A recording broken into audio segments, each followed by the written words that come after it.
ओम शांति। अॼु जा महावाक्य आहिनि ब्राह्मण जीवन जी विशेषताएं पवित्रता। 24/3/1982 जा महावाक्य आहिनि। अॼु बाप दादा पंहिंजे पावन ॿारनि खे ॾिसनि। हर हिकु ब्राह्मण आत्मा केसि ताईं पावन ठही आहे।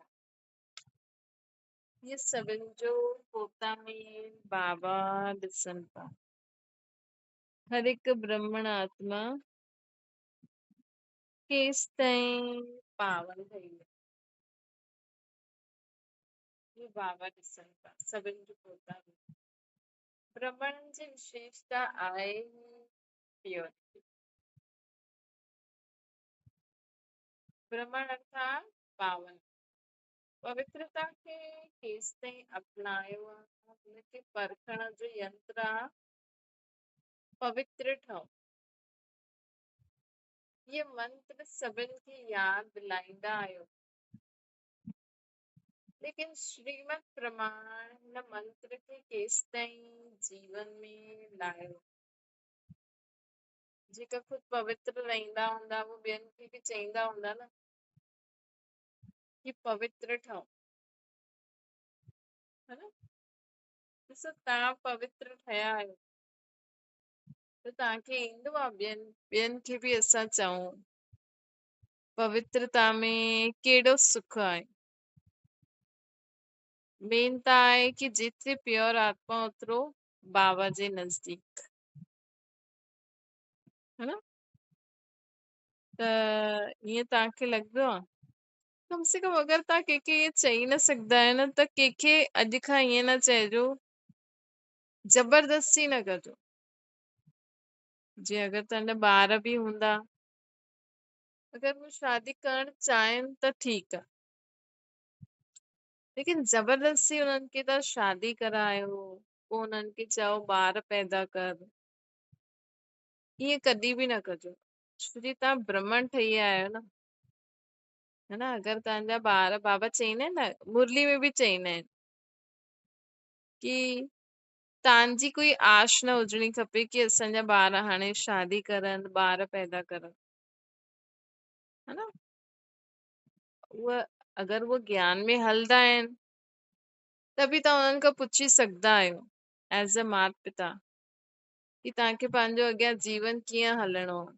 अगरि वो ज्ञान में हलंदा आहिनि ऐं चवनि था कि न असां बाबा जो थी करे ई हलंदासीं त हुननि जी तव्हांखे मदद करणी खपे। लेकिन हीअं न कि न माण्हू छा चईंदा उहा न करणो। न, हर हिक जी नब्ज़ ॾिसणी खपे। त श्री तव्हां त ॼाणी आहे न पवित्रता में ई सभु कुझु आहे। ऐं हाणे संगम युग ते अगरि कोई आत्मा पवित्र रहण चाहे थी ऐं तव्हां ब्राह्मण ठही करे हुनखे ज़बरदस्ती शादी ॿारनि में धकेलंदा आहियो त केॾो वॾो पाप थी वेंदो न असांखां, है न। तव्हां कॾहिं बि कंहिंखे ईअं चई न सघंदा आहियो कि ॿार कॾहिं पैदा कंदव। उन्हनि जी इच्छा आहे वो ख़ुदि चवनि त अलॻि बात आहे, है न। वो ख़ुदि चवनि कि हा असां ॿार करणु चाहींदा आहियूं त तव्हांजो आशीर्वाद या हीअं हूअं, पोइ तव्हां बाबा खे चई करे चओ जेको हा भई तव्हां भॻवान खे यादि करो, जो भॻवान खे ठीकु लॻंदो थी वेंदो। असांखे कंहिंखे अॻियां थी करे ईअं न चइणो आहे शादी कॾहिं था करो, ॿार कॾहिं पैदा कंदव, कंहिंजे बि न। चाहे तव्हांजो धीउ आहे, पुट आहे, चाहे तव्हांजा संबंधी आहिनि, उहो ख़ुदि चवनि। हा, धीउ पुट जो त ख़ैर तव्हांखे आहे कि उन्हनि खां पुछणो त पवंदो न कि तव्हां करणु चाहींदा आहियो न करणु चाहींदा आहियो, छा आहे तव्हांजो इरादो। उहो ॻाल्हि अलॻि आहे, लेकिन असां जानबूझ के जो हूंदा आहिनि न अज्ञानी माण्हू, करणी ई पवंदी, माण्हू छा चईंदा, हीअं त बाबा जो संग चवंदा कि पवित्रता जो यंत्र छा आहे कि परखण जो यंत्र छा आहे? पवित्र ठहिणो। ये मंत्र सभिनि खे यादि दिलाईंदा आहियो, लेकिन श्रीमद प्रमाण हिन मंत्र खे केसि ताईं जीवन में लायो।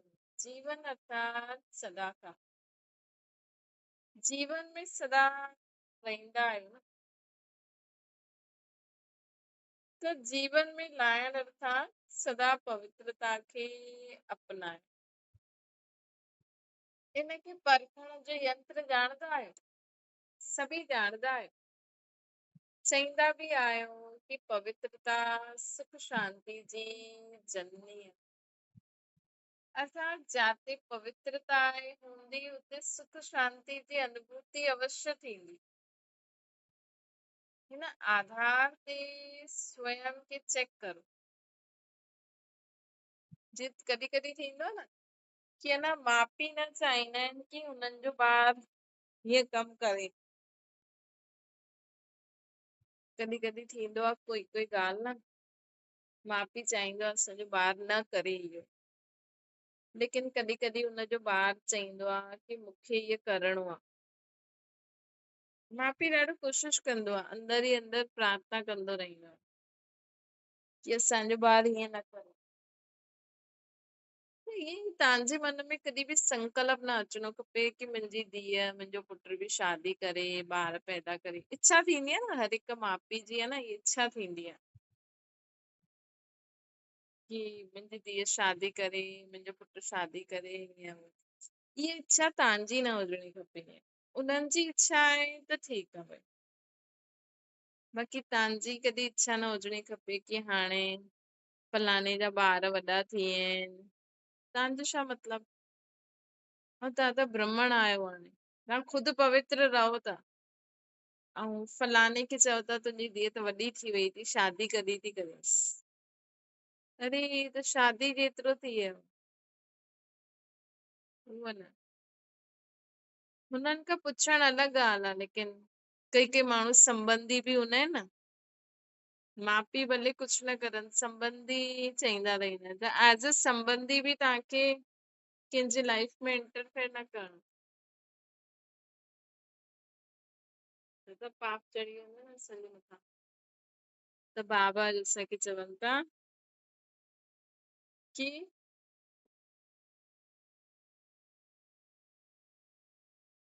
परखण जो यंत्र ॼाणंदा आहियो, सभी ॼाणंदा आहियो कि पवित्रता सुख शांति जी जननी आहे। अर्थात जाते पवित्रता आहे हुते सुख शांति जी अनुभूति अवश्य थींदी। हिन आधार सां स्वयं खे चेक करो। मनसा संकल्प में पवित्रता हुनजी निशानी आहे। अगर असांजे मन में प्योरिटी आहे त सदा सुख स्वरूप शांत स्वरूप जी अनुभूति थींदी। अगर असांजे मन में प्योरिटी आहे संकल्पनि में, त असां सदा सुख ऐं शांत स्वरूप रहंदासीं। अगर कॾहिं बि मनसा में व्यर्थ संकल्प आयो त शांति जी बजाए हलचल थी वेंदी। इन रीति तव्हां चेक करे सघंदा आहियो कि तव्हां पवित्र आहियो, तव्हां में केतिरी पवित्रता जी धारणा आहे। संकल्प में प्योरिटी मतलब सुख शांति स्वरूप। व्यर्थ संकल्प आहे त शांति जी बजाए अशांति थी वेंदी। छो छा हिन अनेक क्वेश्चन जे कारण सुख स्वरूप जी स्टेज अनुभव न थींदी। ईअं छो थियो, हाणे छा थींदो, हिन ईअं छो कई, हिन अनेक क्वेश्चननि जे कारण सुख स्वरूप जी स्टेज अनुभव न थींदी। त मन सां पवित्र मतलब व्यर्थ संकल्प न, सदा ही मन में शांति, सब प्रश्ननि खां पार।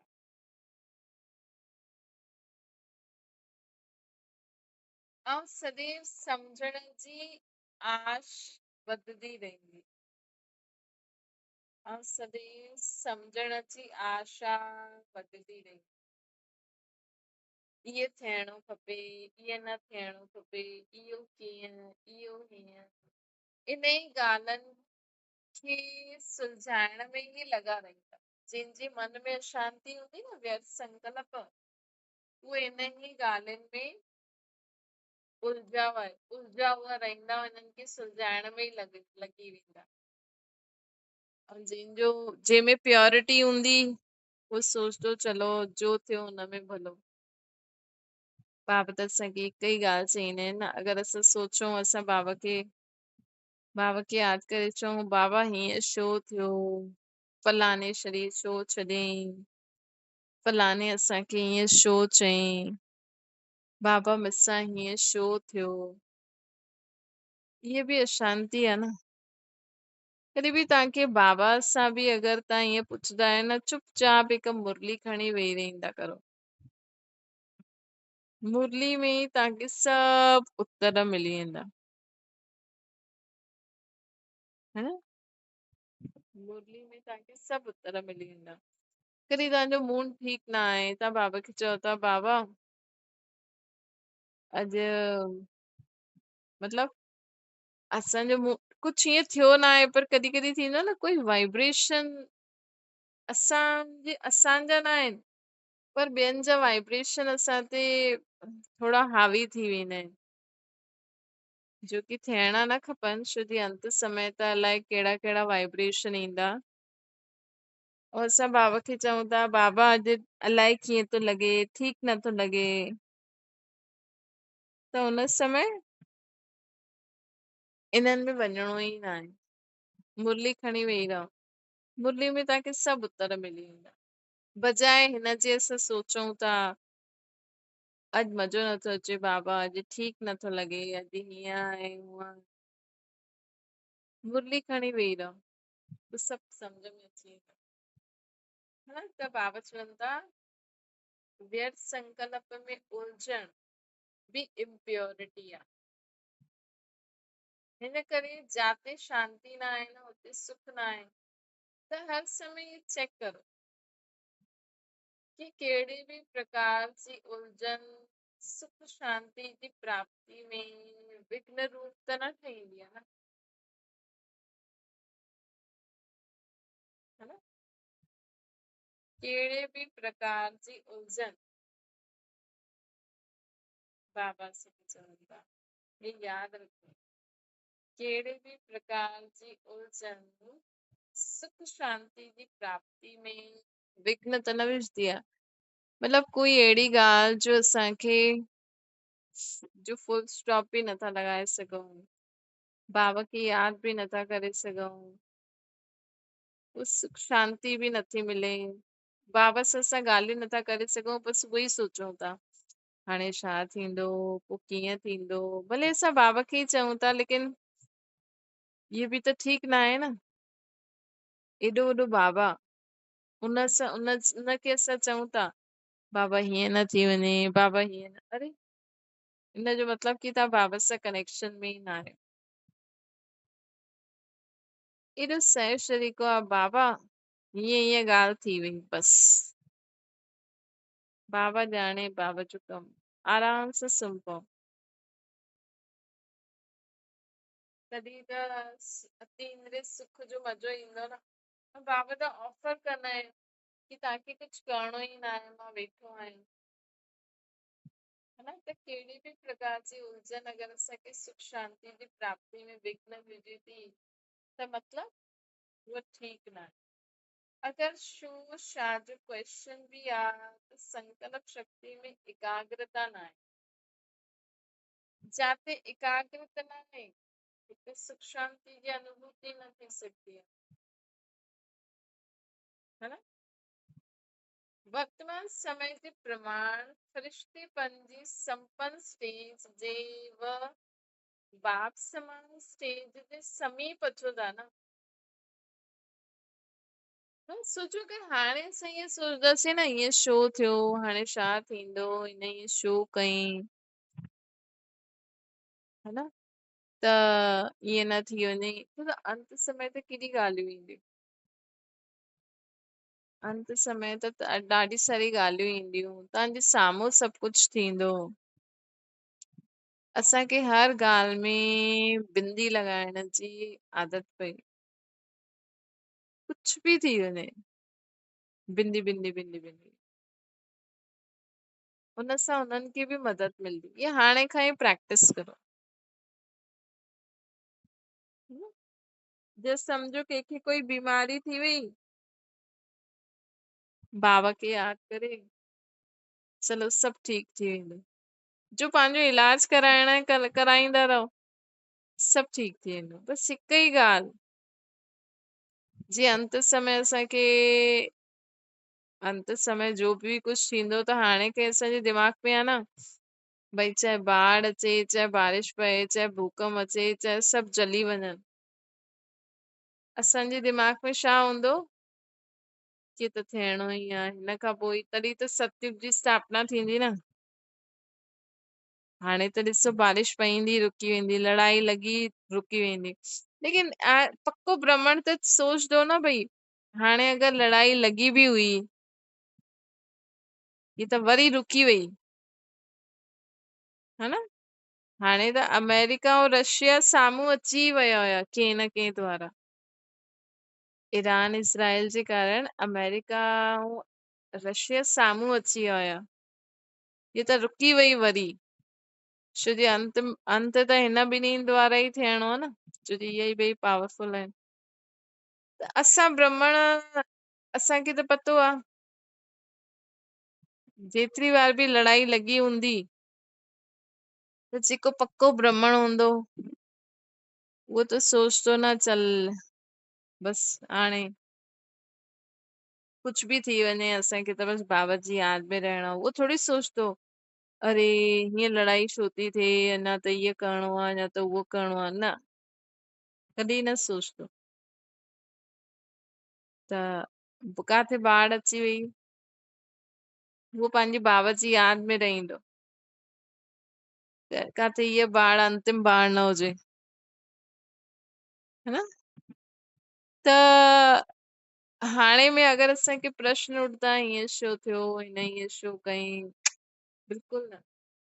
त बाबा जो असांखे चवनि था कि हाणे पाक समान थियण जे समीप आहियो, समीपता अचो। वर्तमान समय जे प्रमाण फरिश्तेपन जी संपन्न स्टेज पर बाप समान स्टेज जी समीपता अचो। हुन प्रमाण फरिश्ते जी परिभाषा भी अति सूक्ष्म समझो, मथा मथा न समझो। प्योरिटी, प्योरिटी मतलब व्यर्थ संकल्प भी इम्प्योरिटी है।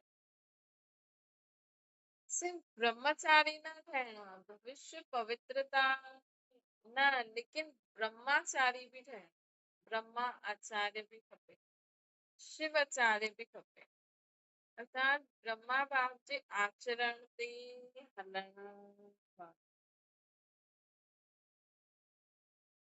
ब्रह्मा बाप जे आचरण ते भी हलण वारो खपे, शिव बाप जे उच्चारण किए हुए बोल ते भी हलण वारो खपे, है ना। जॾहिं त बाबा जी ने निराकार रूप में शिव बाप समान, साकार रूप में ब्रह्मा बाप समान, निराकार रूप में शिव बाप समान, साकार रूप में ब्रह्मा बाप समान।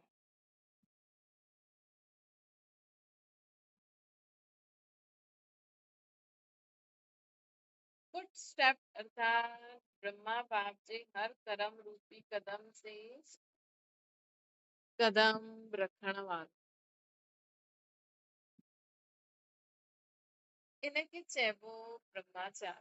त ईअं सूक्ष्म रूप सां चेकिंग करो कि सदा प्योरिटी जी प्राप्ति, सुख शांति जी अनुभूति थिए थी, सदा सुख जी छैया ते आराम सां अर्थात शांति स्वरूप में विराजमान रहंदा आहियो। ये ब्रह्मा आचार्य जो चित्र आहे, जो विष्णु शेष नैया ते लेटल आहे न, मतलब कि तव्हां जॾहिं ब्रह्मा बाप समान ठही वेंदा न त तव्हांजो बि उहो चित्र खिचजंदो, सदा सुख जी छैया ते आराम सां लेटल हुअ। माण्हू तव्हांजे लाइ सोचता रहनि कि वीचारा हिननि सां ईअं थी वियो, हिननि सां ईअं थी वियो, ऐं असां आराम सां सोचूं था हर ॻाल्हि में भलो आहे, बाबा जी याद में आराम सां जीवन में रहूं था। कॾहिं कॾहिं थींदो आहे न, कंहिं कंहिं माण्हू जो जीवन में एॾी प्रॉब्लम हूंदी आहे लेकिन उहो आराम सां घुमंदो खाईंदो पींदो हलंदो रहंदो, है न? त हिते त प्रैक्टिकल में शिव बाबा ब्रह्मा मां सां गॾु आहिनि। तव्हांखे कहिड़ी टेंशन कंदा आहियो त मतलब तव्हांखे बाप दादा जे मथां विश्वास न आहे, ये निशानी आहे। अगर तव्हां हाणे बि कंहिं ॻाल्हि जी टेंशन कंदा आहियो न, चाहे पुरुषार्थ या कंहिंजी बि, त मतलब कि असांखे बाप दादा जे मथां निश्चय आहे त सदा सुख जी छैया में आराम सां शांत स्वरूप मतलब जीवन में सुख शांति स्वरूप में सुखी करे हर कर्म कंदा, मस्त रहंदा। सदा सुख जी छैया ते सोई हुई आत्मा जे लाइ ये विकार भी छत्र छाया ठही वेंदी। विकार भी छत्र छाया मतलब जो ये कामी, क्रोधी, लोभी, मोही, अहंकारी आत्मायूं तव्हांजे आसपास हूंदियूं लेकिन ताते वार न कंदियूं, तव्हांजी सेफ्टी जो साधन थी वेंदो। कॾहिं कॾहिं थींदो आहे न कि कोई कोई माण्हू न ॾाढो ई बुरे स्वभाव संस्कार वारो हूंदो आहे, माण्हुनि जे लाइ उहो ॾाढो ई ख़राब माण्हू आहे, लेकिन उहो वॾे संत जो सेवक आहे। मतलब कि उहो विकारी माण्हू खे बि उन्हनि उहो हुन हुनजे मथां वार न कंदो, लेकिन उनजी सेफ्टी जो साधन थी वेंदो। सिंपल आहे, जीअं गुलाब जे फूल में कांटा लॻल हूंदा आहिनि, ईअं ई जीअं सम्झो ब्रह्मा बाबा हुया या बाप दादा ईंदा आहिनि, जॾहिं बाप दादा ईंदा हुया त तव्हां ॾिठो हूंदो आजू बाजू केॾा सारा सिक्योरिटी हूंदी हुई, है न? केॾा सारा भाई रहंदा आहिनि न, उहे छा कंदा आहिनि, उहा बाप दादा खे कोई सिक्योरिटी जी जरूरत आहे छा? बाप दादा खे त वो तो खुद ही शक्तिशाली आहिनि। त बि अहिड़ी आत्मायूं बाप दादा वटि आहिनि बि। कॾहिं कॾहिं तव्हां ॿुधियो हूंदो भई यज्ञ में ही कई प्रकार जी आत्माउनि में कोई क्रोधी आहे, लोभी आहे, मोही आहे, अहंकारी आहे, ऐं उहो वॾी दीदी दादी सां गॾु रहंदा आहिनि। अगरि तव्हां ॾिठो हुजे त, है न?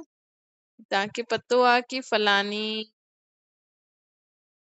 अहिड़ी आहे, ऐं वो कंहिंसां गॾु रहंदी आहे, वॾी दीदी सां गॾु रहंदी आहे। त माण्हू छा चईंदा कि ब्रह्मा कुमारियूं त माण्हुनि खे इहे सेखारीनि था, लेकिन ये त सेंटर में रहण वारी भेण ईअं थी करे, ऐं वॾी दीदी उनजी तरफ़दारी उनखे पाण सां गॾु रखी वेठी आहे। त जीअं तव्हांजी वॾी दीदी आहे न, गुलाब जो गुल थी वियो, ऐं हुनजे पासे में उहा जंहिं भेण में कोई कमी कमज़ोरी हूंदी त उहो कांटो थी वियो, लेकिन उहा वॾी भेण ते कॾहिं वार न कंदी। लेकिन उहा उन बाबा खे बाबा चयो आहे न, भले हुननि में 100 अवगुण हुजनि, लेकिन वॾी दीदी बि छा करे, हुनखे हुन बाबा खे मञियो अथई, बाबा खे पहचानियो अथई, त बाबा खे कुझु त कार्य कराइणो हूंदो, है न? सेंटर ते बि त संभालण वारा खपनि न, ईअं त कोई बि अची वञे कुझु बि खणी करे हली वञे, त अहिड़ी आत्माउनि जी बि ज़रूरत हूंदी आहे सेंटर ते, न? त उहा जेका ब्रह्मा बाप समान वांगुरु वॾी दीदी हूंदियूं, हुननि जे लाइ जीअं उहा सही आहे, मतलब हुननि जी सेफ्टी जो साधन थी वेंदियूं। हालांकि उन्हनि खे बि कंहिंजी ज़रूरत आहे, लेकिन त बि साकार दुनिया आहे, अहिड़ा माण्हू बि खपनि। त बाबा जी असांखे चवनि था कि सदा सुख जी छैया ते सुम्ही हुई आत्माउनि जे लाइ इहा कामी क्रोधी लोभी मोही अहंकारी आत्मायूं बि आहे न, छत्र छाया ठही, मतिलबु हुननि जो बचाव कंदियूं आहिनि, उन्हनि जी रक्षा कंदियूं आहिनि। उन्हनि में भले ही लोभ हुजे, क्रोध हुजे, काम विकार हुजे, लेकिन दीदी दादनि ते वार न कंदी। दुश्मन बदली सेवाधारी थी वियो। त जॾहिं साकार अव्यक्त बाप दादा बि ईंदा हुया त हुन समय हेॾी सारी आत्मायूं जो सिक्योरिटी गार्ड ठही वेंदा हुया। त हाणे अहिड़ी आत्मायूं बि कम में ईंदियूं आहिनि न, हुननि में बि क्रोध विकार हूंदो आहे न। ये त बाबा चए क्रोध न करो, लेकिन उहे आत्मायूं न मञदियूं आहिनि, क्रोध न छॾंदियूं आहिनि। त अहिड़ी आत्माउनि खे बाबा पोइ हुन रीति कम में लाईंदा आहिनि। दुश्मन बदली सेवाधारी ठही वियो। पंहिंजो चित्र ॾिठो आहे न, छे शैया न लेकिन सुख छैया, सदा सुख ऐं शांति जी निशानी आहे, सदा हर्षित रहे। त अगरि तव्हां अहिड़ी कलयुगी दुनिया में बि रहंदे हुए सदा सुख शांति में रहंदा आहियो, त मतलब सदा हर्षित रहंदा आहियो, त मतलब कि तव्हां ब्रह्मा बाबा जे फुट स्टेप ते हलो था। ऐं हिन दुनिया में जो बि अहिड़ी गाढ़ी बुरी स्वभाव संस्कार वारी आत्मायूं आहिनि, उहो जीअं तव्हांजी मददगार थी वेंदी। बाबा त आहिनि ई सही, लेकिन साकार दुनिया में बि त माण्हू खपनि न। कहिड़ी आत्मायूं सदा सुलझी हुई रहंदियूं आहिनि, हर्षित रहंदियूं आहिनि। उलझी हुई आत्मा कॾहिं हर्षित, कॾहिं कीअं रही। उन्हनि जो सदा खोयो उहो ई चेहरो ई ॾेखारे में ॾींदो, ऐं उहो सभु कुझु। ऐं जेकी सुलझी हुई आत्मा हूंदी न, जंहिंजो हर कदम बाप ब्रह्मा बाप, निराकार रूप में शिव बाप, साकार रूप में ब्रह्मा बाबा जीअं हूंदो, त उहो सुलझी हुई आत्मा हूंदी। उन्हनि जो चेहरो हमेशह हर्षित हो, मुख रहंदो, हीअ त सभु कुझु पाए वरितो। जॾहिं कोई चीज खोई वेंदी आहे त उलझन जी निशानी छो छा कीअं ई थींदी आहे। त रूहानी स्थिति में भी जो पवित्रता खे खोईंदो आहे, उनजे अंदर छो छा कीअं जी उलझन थी वेंदी आहे। हिते ज्ञान मार्ग में भी अगर कोई आत्मा पतित थी वेंदी आहे न, कंहिं बि रूप में, चाहे ज्यादा चाहे कम, त उन्हनि जे अंदर न शो छा कीअं जी उलझन थींदी रहंदी आहे। अगर ज्ञान मार्ग में आत्मा हमेशा खुश थी रहे, उनखे ईअं थो लॻे कि जो पाइणो हुयो उहो पाए छॾियो, त समझो बाबा जी छत्र छाया जे अंदर आहे, बाप दादा खे फॉलो करण वारी आहे। हुनजे विकारी आत्मायूं बि हुनजा सेफ्टी जा साधन थी वियूं। ऐं ज्ञान मार्ग में अगर कोई आत्मा उलझी हुई आहे, शो शा में मुंझल आहे, त समझो कि वो पूरी रीति बाप दादा खे फॉलो नथी करे, पवित्रता में पूरी रीति फॉलो नथी करे, हिन करे उलझन में अची वेंदी आहे। त समझो कीअं चेक करणो। तव्हां सॼो ॾींहुं कीअं रहंदा, सदा हर्षित मुख, अप्राप्त न कोई वस्तु आहे, ईअं अनुभव थींदो आहे, त समझो तव्हां ठीकु था हलो।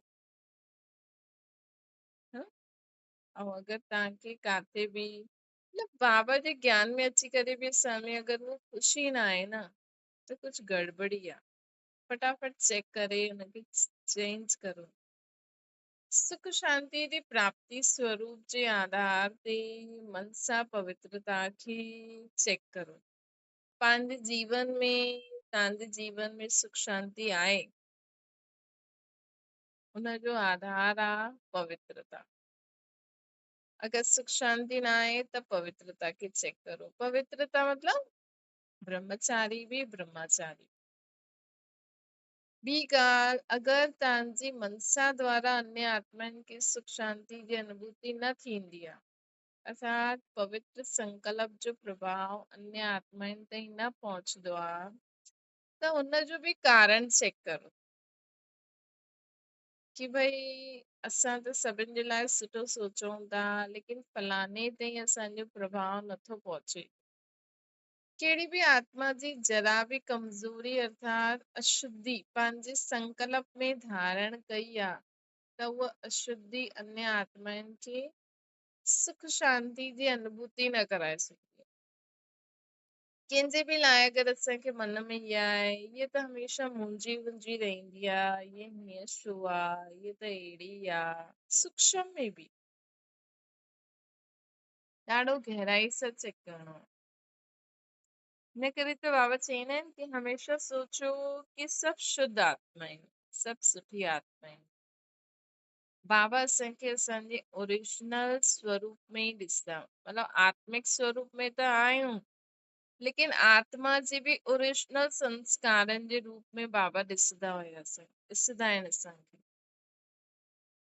त अगरि असांजो कोई शुभ भावना, शुभकामना, शुभ संकल्प ॿिए ताईं नथो पहुचे, त ज़रूर असां पंहिंजे मन में हुन आत्मा जी कमी कमज़ोरी, अशुद्धि संकल्प रूप में धारण कई आहे, त उहा अन्य आत्माउनि खे सुख शांति जी अनुभूति न कराइण ॾींदी आहे न। असांखे सदा यादि रखे रहणो खपे कि सभी आत्माएं सुठियूं आहिनि बसि। या त हुन आत्मा जे प्रति व्यर्थ या अशुद्ध भाव आहे, या पंहिंजी मनसा पवित्रता जी शक्ति में परसेंटेज जी कमी आहे, जे कारण ॿियनि ताईं उहो पवित्रता जी प्राप्ति जो प्रभाव नथो पए, है न। तव्हां खां कोई बि पुछे, जी सम्झो कोई है न, कॾहिं कॾहिं न माउ पीउ जी ग़लती हूंदी आहे, त न वॾा ॾिसंदा आहिनि कि हिनजी माउ ई ग़लति आहे, त माण्हुनि जे वॾनि जे मन में हूंदो आहे न कि हिनजी माउ ई अहिड़ी आहे, तॾहिं ॿार ईअं थो करे, है न। ॾिसो बचपन में माउ पीउ ते ई ब्लेम वेंदो आहे, ॿिया ॾिसंदा त ॿिया माउ पीउ ते ई कंदा, माउ पीउ ॿारनि ते ब्लेम कंदा, कोई ख़ुदि थोड़ी पाण ते ब्लेम कंदा, है न। अगरि ससु हूंदी त ससु त इहे ई सोचदी न कि नूंहं ई ठीकु न आहे। कई बार हूंदो आहे त ससु जे मन में छा हूंदो कि नूंहं ई अहिड़ी आहे, मुंहिंजो पोतरो त ॾाढो सुठो आहे, है न। ऐं जॾहिं वॾा थी वेंदा तॾहिं छा सोचदा आहिनि माण्हू कि हिननि जा ॿार ई ठीकु न आहिनि, माउ पीउ जी सेवा ठीकु रीति नथा करे सघनि।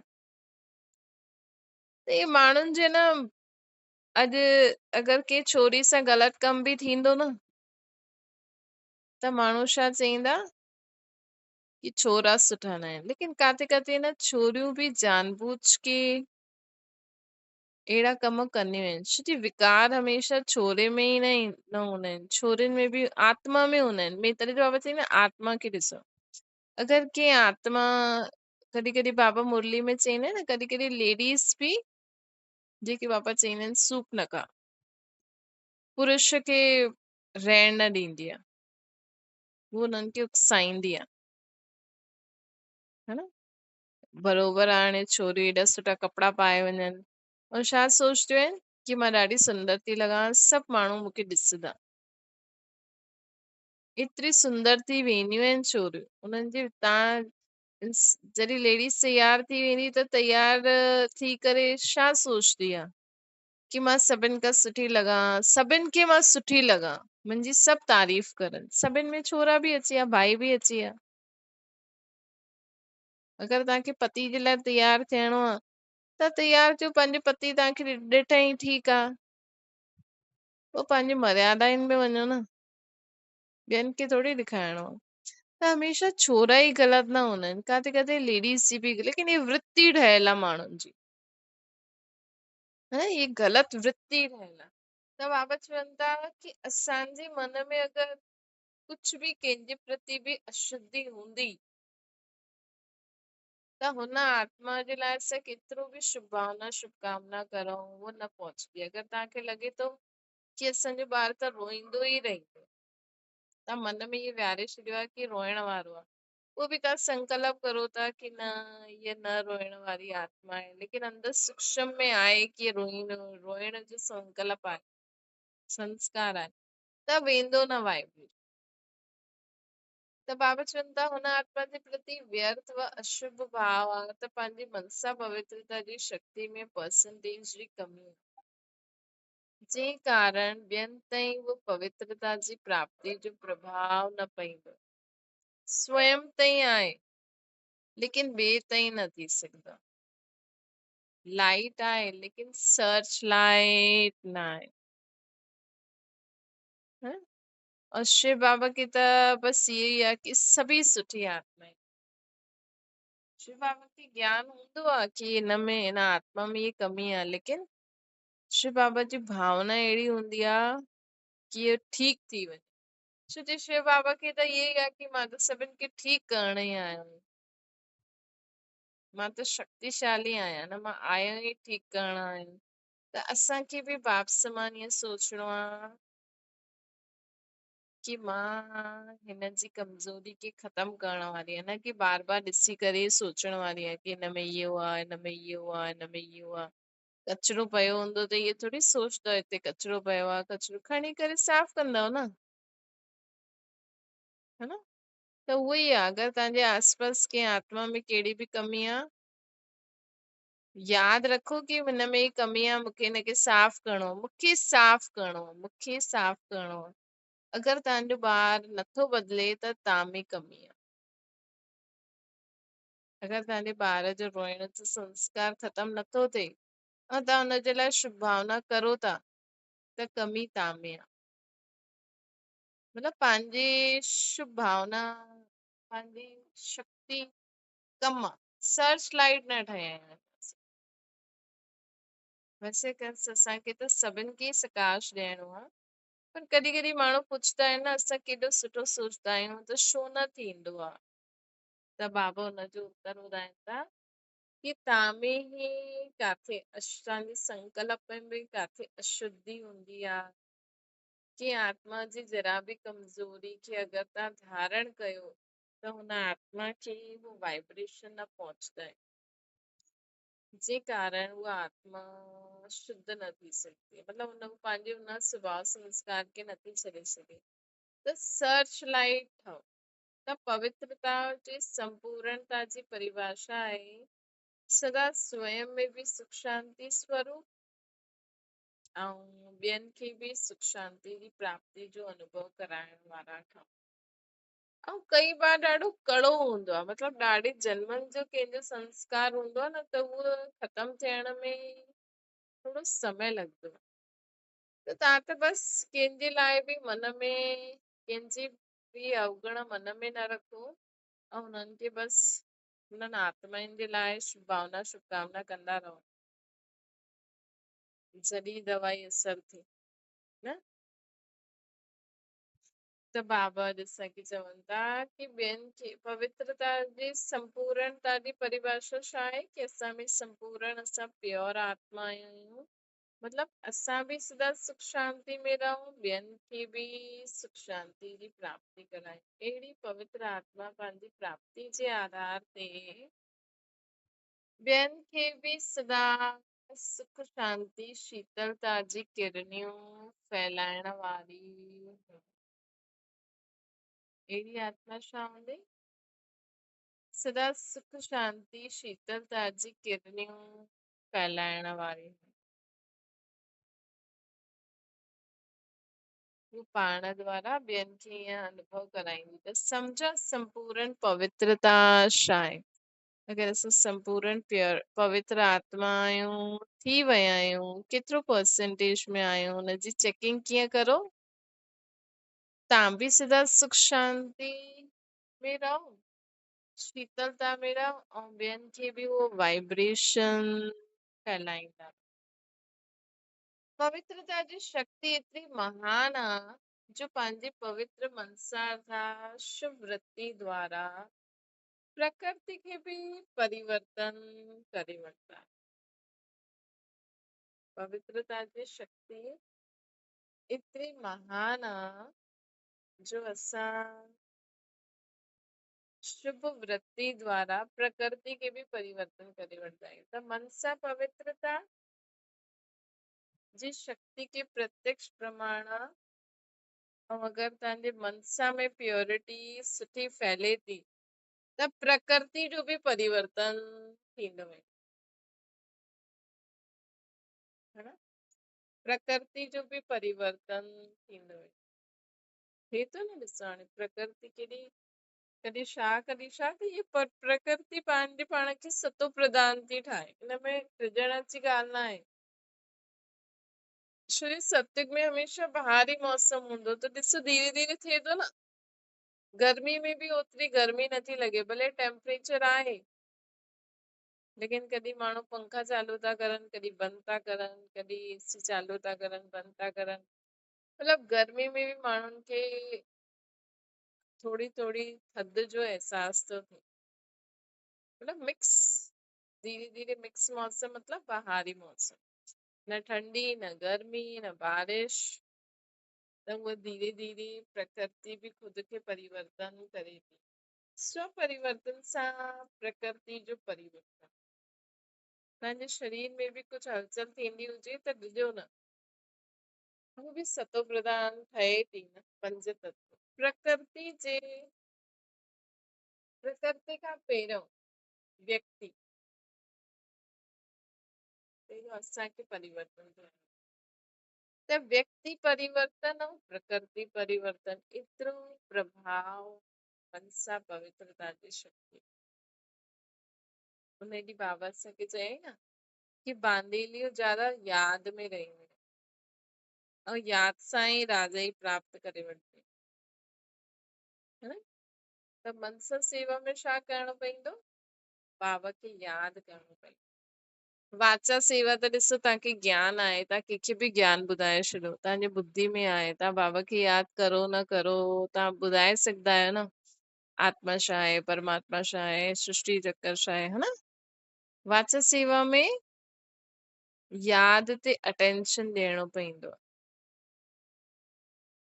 वाचा सेवा तव्हां बिना याद से करे सघंदा आहियो, कर्मणा भी करे सघंदा आहियो, लेकिन मनसा सेवा में त पहिरियों यादि करणो पवंदो, तॾहिं मनसा सेवा करे सघंदा आहियो। वाचा सेवा में ये कंपलसरी थोड़ी आहे कि पहिरियों यादि करो पोइ ॻाल्हाए सघंदा आहियो, न। कर्मणा सेवा में भी अहिड़ो कोई कंपलसरी न आहे, लेकिन मनसा सेवा में त कंपलसरी आहे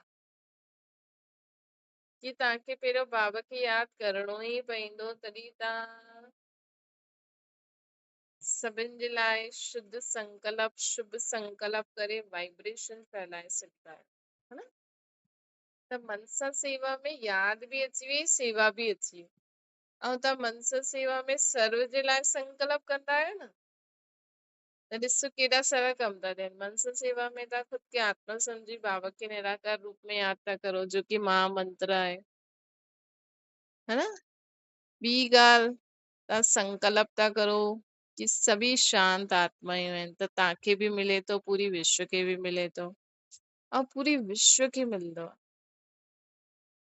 मनुष्य आत्मा प्रकृति जीव जंतु जानवर, जो माण्हू अमेरिका में वञी सर्विस करनि था फॉरेन में, तव्हां वेठे वेठे कहिड़े भी देश कहिड़ी भी आत्मा ताईं वाइब्रेशन फैलाए सघंदा आहियो।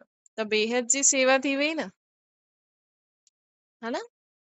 प्रकृति खे भी परिवर्तन करे सघंदा आहियो। त मनसा सेवा में, तॾहिं त बाबा चईंदा आहिनि मनसा सेवा ॾाढी ऊची सेवा आहे। हिन जे लाइ तव्हां ऐं ये घर गृहस्थी में रहण वारी आत्माएं त करे सघंदियूं आहिनि, छो जो तव्हांखे टाइम त ॾाढो मिलंदो आहे, है न। गृहस्थी में तव्हां चाहियो त तव्हांखे ॾाढो टाइम मिली सघंदो आहे, ऐं घर गृहस्थी वारा इहे सेवा ई करे सघंदा आहिनि ज्यादातर। तॾहिं त प्राप्ति बि केॾी आहे, त मन सां सेवा सां व्यक्ति बि परिवर्तन थी वेंदो आहे, प्रकृति बि परिवर्तन। समय कढो न, 5 मिंट खां शुरू करो। अमृत वेलो त तव्हांखे करिणो ई आहे, लेकिन सॼे ॾींहं में बि हाणे मां पूरी बाबा खे यादि थी करां ऐं पूरे विश्व खे लाइट माइट थी ॾियां, सभु शांत थी वञनि, सभु सुखी थी वञनि, सभु आनंद स्वरूप थी वञनि, सभु शक्तिशाली थी वञनि, सभिनि खे बाबा जो परिचय मिली वञे, सभिनि जो बुद्धि जो तालो खुली वञे। बस ये संकल्प कंदा वञो बाबा खे यादि करे, बस। और सोचो पूरे विश्व में वञे थी आवाज, सभिनि जे मन में संकल्प अचनि था। मन सां सेवा मतलब जीअं तव्हांखे संकल्प ईंदा आहिनि न उल्टा सुल्टा, त उहो बि कोई कंदो हूंदो। इहे तव्हां सुठा संकल्प करो त ॿियनि आत्माउनि खे उहे संकल्प टच थींदा। बस सिंपल आहे मन सां सेवा मतलब। संकल्प चेंज थी वियो त बुद्धि उन अनुसार हलदी, संस्कार आप ही चेंज थी वेंदा। और बाबा खे यादि करे संकल्प कंदासीं त उन्हनि आत्माउनि भी बाबा जे कनेक्शन में अची वेंदी। अॼु मन सां पवित्रता खे स्पष्ट ॿुधायो, पोइ वाचा ऐं कर्मणा अर्थात संबंध संपर्क में संपूर्ण पवित्रता जी परिभाषा छा आहे, उहो बाबा अॻियां ॿुधाईंदा। त बाबा छा चई, मन सां पवित्रता मतलब जरा सा बि कंहिंजे लाइ तव्हांजे मन में इहो न हुजे। सम्झो अगरि तव्हांजो ॿार ज़िदी आहे न, त तव्हांखे मन में जरा बि न हुजे कि ज़िदी आहे।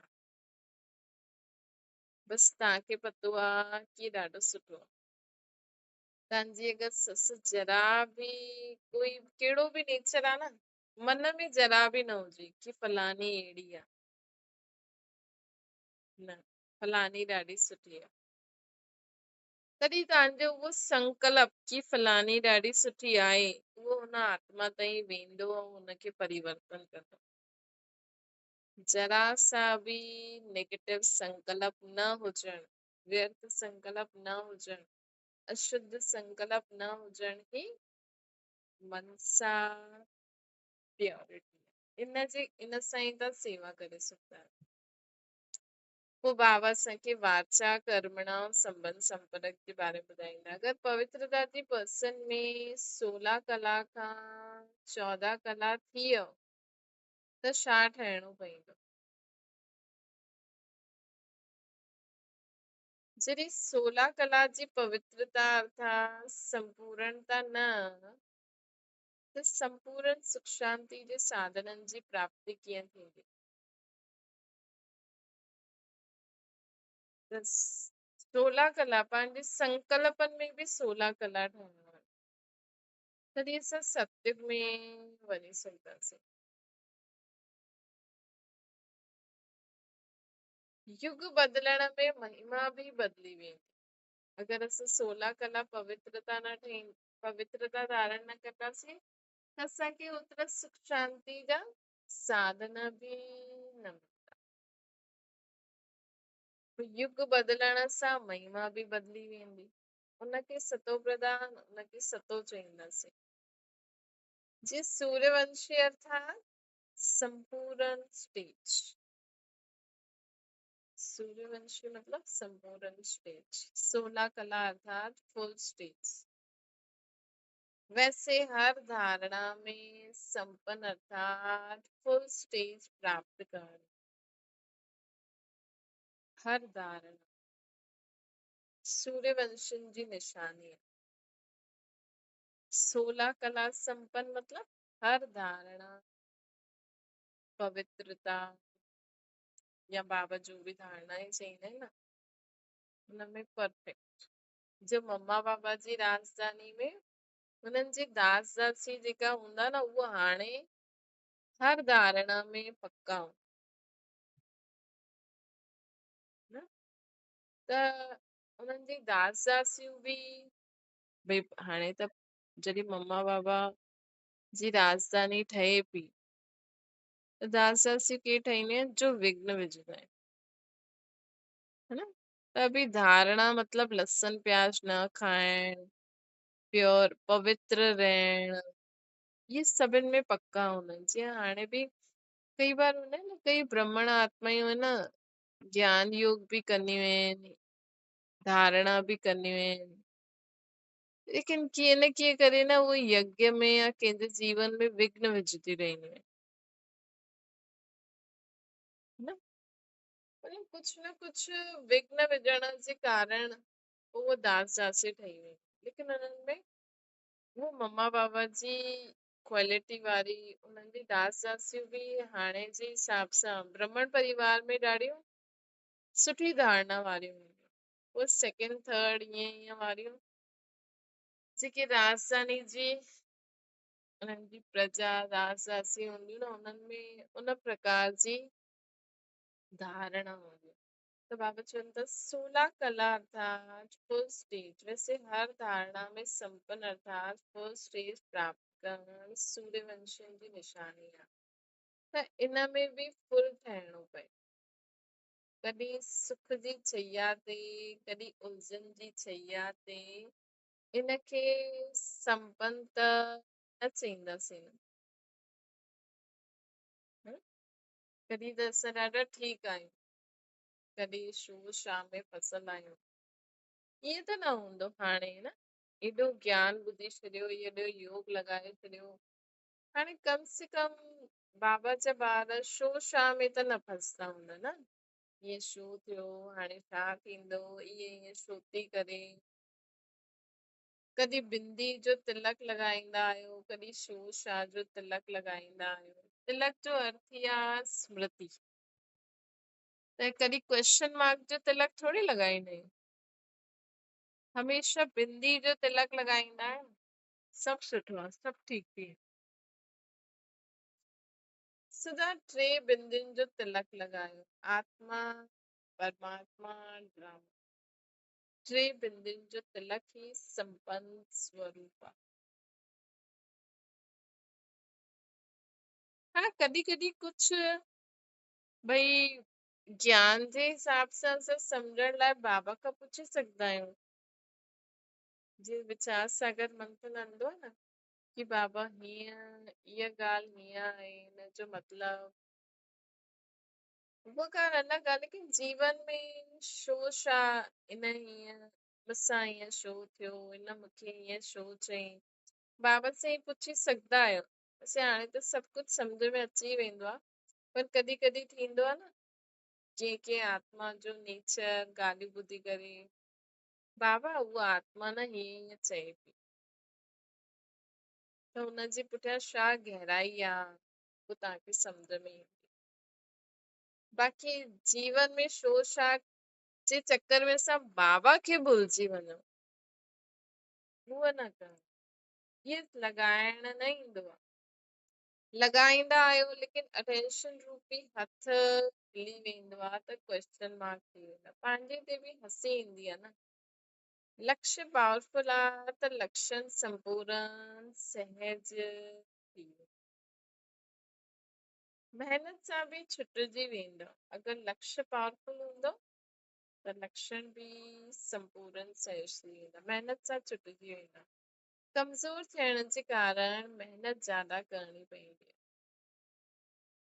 शक्ति स्वरूप ठहो त महिनत समाप्त थी।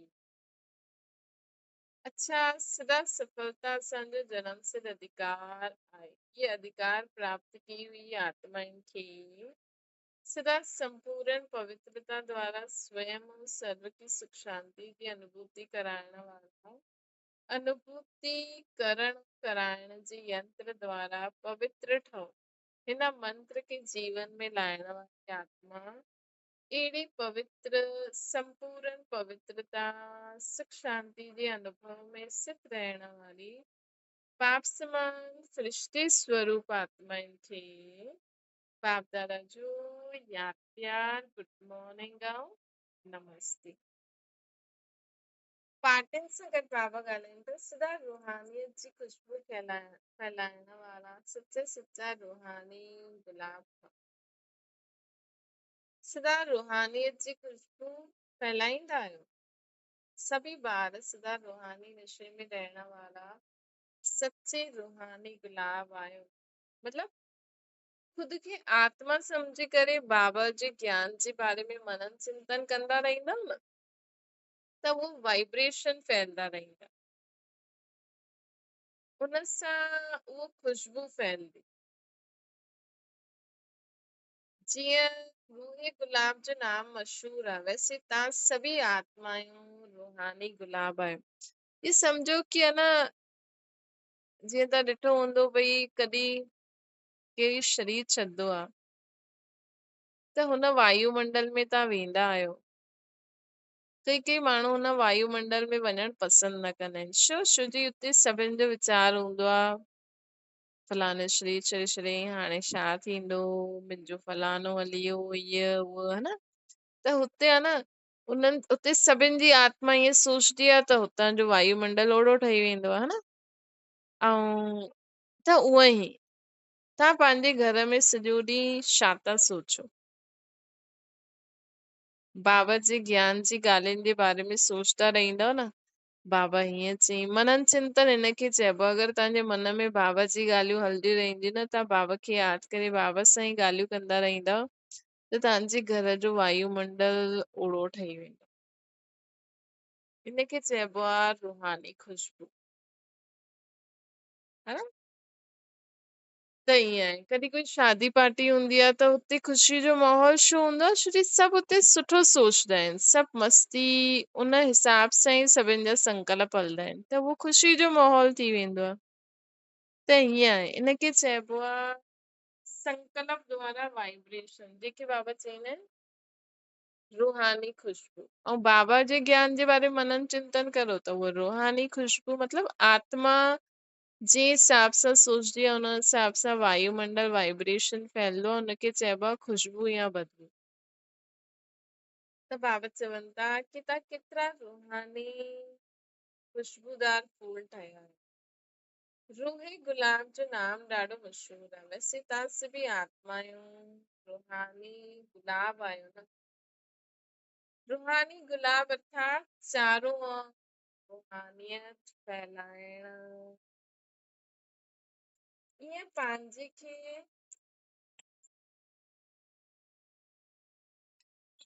ईअं पंहिंजे खे रूहानी गुलाब सम्झंदा आहियो सदा रूह खे ॾिसंदे रूहनि जे मालिक सां गॾु रूह ध्यानु कंदे इहे ई रूहानी खुशबू जी विशेषता आहे रूहानी गुलाब जी विशेषता बाबा छा था ॿुधाइनि सदा ख़ुद खे आत्मा सम्झो ॿियनि खे बि आत्मिक स्वरूप में ॾिसो ऐं बाबा सां रूह ध्यानु करो सदा शरीर खे ॾिसंदे हुए रूह अर्थात आत्मा खे ॾिसण जो पाठ पको आहे न ईअं रूह खे ॾिसण जे अभ्यासी रूहानी गुलाब आहियो बाबा जे बगीचे जे विशेष पुष्प आहियो न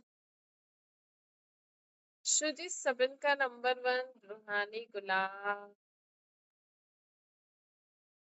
सदा हिक जी यादि में रहण वारा अर्थात हिक नंबर में अचण वारा सदा इहा लक्ष्य रखो दीदी जी सां बाबा ॻाल्हाइनि था दिल्ली मेले जी ओपनिंग ते वञण जे लाइ दीदी छुटी था वठनि सभिनि खे उड़ाइण जे लाइ वञूं था न यादि में स्नेह में सहयोग में सभिनि में उड़ाइण जे लाइ वञूं था इहे बि ड्रामा में बाई प्लाट्स रखिया आहिनि त सुठो आहे हाणे हाणे वञो हाणे हाणे अचो आत्मा ई प्लेन ठही वई आहे जी प्लेन में अचण वञण मुश्किल न आहे न वैसे आत्मा ई उड़दो पंछी थी वई आहे हिन करे अचण वञण में सहज थींदो आहे ये बि ड्रामा में हीरो पार्ट आहे थोरे समय में भासना अधिक ॾियण जो जेका बि वेंदा आहिनि उन्हनि खे जो प्राप्ति थींदी आहे उहो ॿियनि खे ॾींदा आहिनि न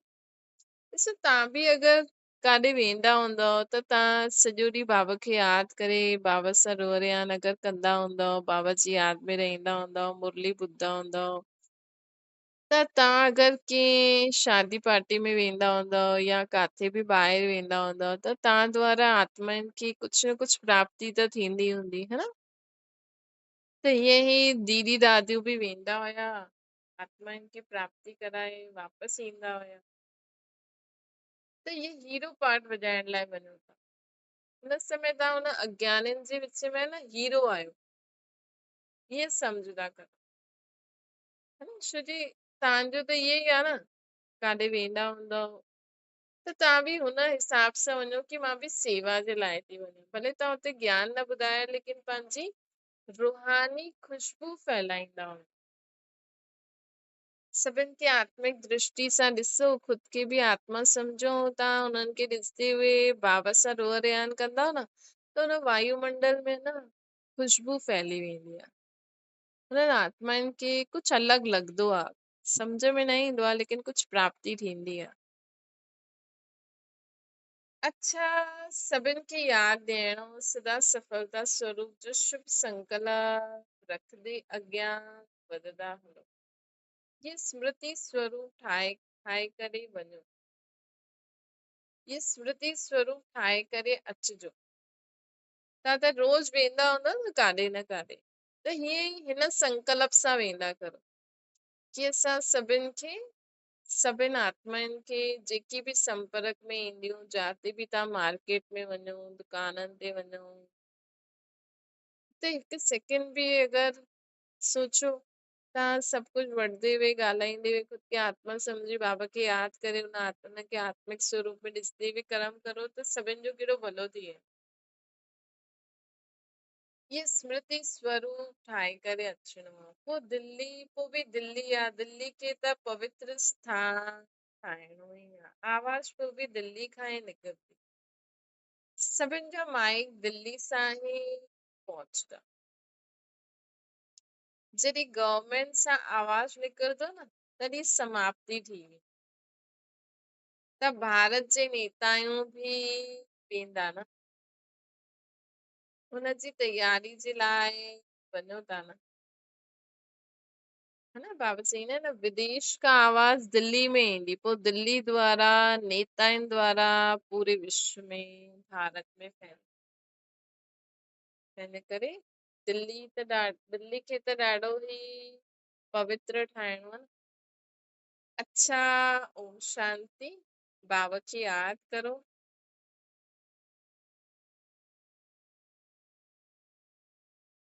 ओम शांति।